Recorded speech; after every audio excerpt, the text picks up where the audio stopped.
lah 3 ke 5 tahun akan datang. Sunyi dia berbeza. Okey tuan-puan, hari ini adalah training PLT, training yang paling penting sekali dalam untuk berjaya dalam bisnes Fabigo. Tuan-puan, saya ni masuk lewat sikit ni, saya pun tengah ikuti training juga PLT G100.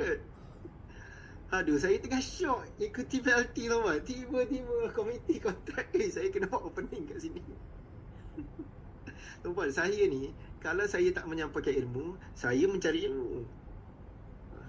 Walaupun training-training yang disampaikan oleh achievers adalah sebenarnya mereka belajar daripada saya, tapi saya belajar, saya rasa saya macam orang baru. Saya always orang baru, belajar.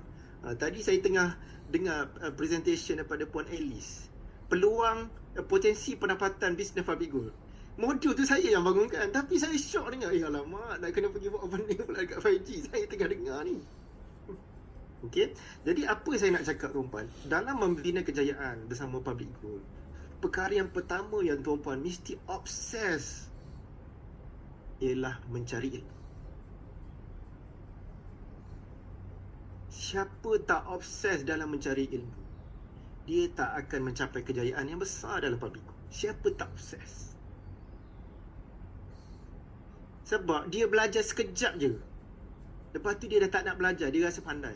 Once you stop learning, you start dying. Ini kata-kata siapa ni? Kita ambil quote.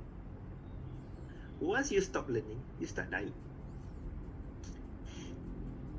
Albert Einstein, saya copy paste chat. Albert Einstein sebut, once you stop learning, you start dying.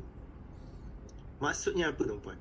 Bila kita berhenti belajar pada sesuatu perkara, kemajuan hidup kita dalam perkara tersebut berhenti, stop, habis. Tak kisah dalam bidang apa sekalipun, dalam ilmu agama ke, dalam bisnes ke, dalam kita jadi parent ke, dalam hubungan suami isteri ke, once you stop learning, you start dying. Jadi rahsia nak mencapai kejayaan yang besar, massive success, ialah tak boleh berhenti belajar.